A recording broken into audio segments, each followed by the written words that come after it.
देखा है macro is branch of economy, ठीक है, it deals with total employment, national income, national output, fluctuations in business etcetera.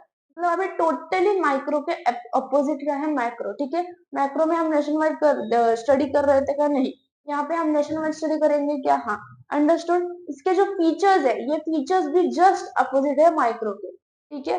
चलो तो अभी हम देखते हैं, तो ओके, तो अभी हम फीचर्स से स्टार्ट करते हैं, ठीक है। अभी फीचर्स में फर्स्ट फीचर है स्टडी ऑफ एग्रीगेट। वहां पे कौन सा था, स्टडी ऑफ इंडिविजुअल। यहाँ पे हम एग्रीगेट, एग्रीगेट मतलब क्या,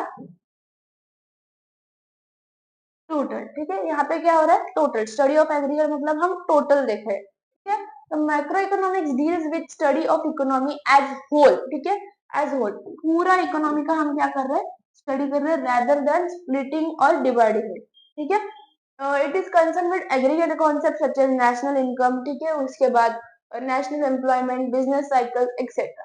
सेकेंड है इनकम थ्योरी। यहाँ पे क्या हो रहा है, यहाँ पे हम क्या कर रहे हैं, macroeconomics deals with aggregate demand and aggregate supply. Aggregate मतलब टोटल डिमांड और टोटल सप्लाई के बारे में हम पढ़ रहे हैं यहाँ पे। उसके बाद जो भी बिजनेस साइकिल में fluctuation, fluctuation means ups and downs जो हो रहे हैं, वो हम इसमें स्टडी कर रहे हैं, ठीक है। जैसे कि इन्फ्लेशन, डिफ्लेशन, ठीक है। इन्फ्लेशन मतलब क्या, हमने ये टर्म बहुत बार अभी तक पढ़ा है, तो मैं आपको इसका मीनिंग बता देती हूँ। रैपिड राइज इन प्राइस, ठीक है, रैपिड राइज इन प्राइस, अचानक से प्राइस बढ़ना, ठीक है, ओके। तो वहां पे कौन सा इक्विलिब्रियम था, पार्शियल, यहाँ पे जनरल है, ठीक है। तो यहाँ पे क्या हो रहा है, यहाँ पे हम बिहेवियर स्टडी कर रहे हैं, किसका कर रहे हैं, large aggregate and their functional relationship deals with behaviour of demand and supply in whole economy, ठीक है। तो यहाँ पे हम क्या कर रहे हैं, होल इकोनॉमी का डिमांड एंड सप्लाई पे स्टडी कर रहे हैं, ठीक है, अंडरस्टूड। इंटरपेंडेंस में क्या कर रहे हैं, पॉइंट पे इंटरपेंडेंस, यहाँ पे क्या हो रहा है, change in level of investment, change in level of income, change in level of economic growth etcetera etcetera, ठीक है। नेक्स्ट है लंपिंग मेथड। वहां पे कौन सी मेथड थी, स्लाइसिंग, यहाँ पे कौन सी मेथड है, लंपिंग मेथड, ठीक है। लंपिंग मेथड मतलब क्या, see, lumping method studies whole economy rather than its part, ठीक है। यहाँ पे कौन से भी हम पार्ट्स या डिवाइड करके पढ़ नहीं रहे, हम क्या कर रहे हैं, होल इकोनॉमी को स्टडी कर रहे हैं, ठीक है। See, according to professor Boulding, the forest is an aggregation of trees, but it does not reveal the properties of individual trees। तो यहाँ पे हम क्या कर रहे हैं, हम होल इकोनॉमी की स्टडी कर रहे हैं, ठीक है, understood. It reveals difference between micro and macro economics. हमारा यहाँ पे कौन सा मॉडल है, ग्रोथ मॉडल। वहां पे कौन सा था, इकोनॉमिक मॉडल बिल्डिंग्स था, ठीक है। सी, अभी हम ग्रोथ मॉडल देखते हैं, what do you mean by growth model. तो यहाँ पे क्या हो रहा है, ग्रोथ मॉडल डेवलपमेंट में हमें मदद कर रहा है, ठीक है। जो जो हमें वेरिएबल्स देखने हैं या एनालाइज करने हैं, तो ये यहाँ पे क्या कर रहा है, ग्रोथ मॉडल मदद कर रहा है। तो यहाँ पे आपको एक एग्जांपल भी दिया है, वो आप एक बार रीड कर लेना, ठीक है। उसके बाद है general price level.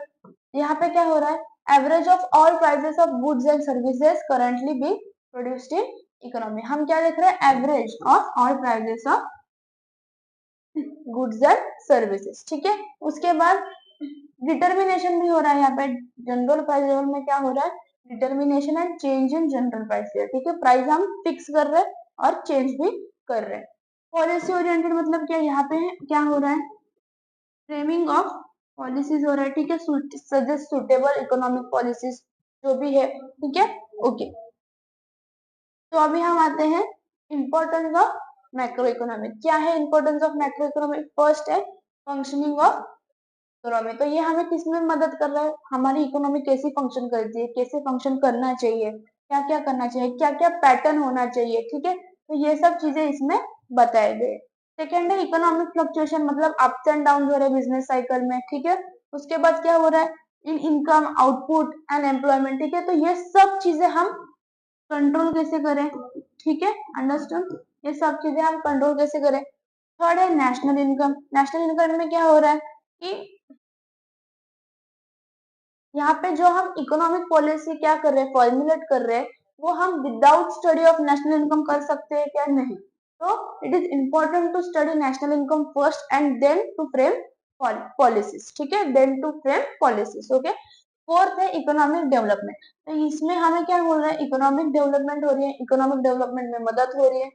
Fifth, performance of economy, ठीक है, तो यहाँ पे क्या हो रहा है, देखो national income NI estimates are used to measure performance of economy over time by comparing goods and services in one period of other, तो यहाँ पे कंपैरिजन हो रहा है एक पीरियड से दूसरे पीरियड में, ठीक है, अंडरस्टूड। और उससे कैसे हो रहा है, नेशनल इनकम में, ठीक है, नेशनल इनकम क्या एस्टिमेट कर रही है कि एक पीरियड से दूसरे पीरियड में हम कंपैरिजन कर रहे हैं, अंडरस्टूड, ओके। चलो, सिक्स्थ है study of microeconomic variables, there are different variables जो कि हमने स्टडी किए गए, जैसे कि behaviour of total income, employment, general price level etcetera.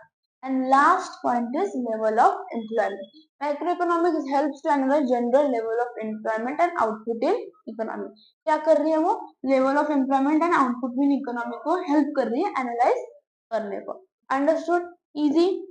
चलो, अभी ये जो आपको जो टेबल दिया है ये इंपॉर्टेंट है, ठीक है, तो ये टेबल आपको एक बार पढ़ लेना है। तो यहाँ पे हमारा ऑफिशियली ये चैप्टर खत्म हो गया है, तो अभी आप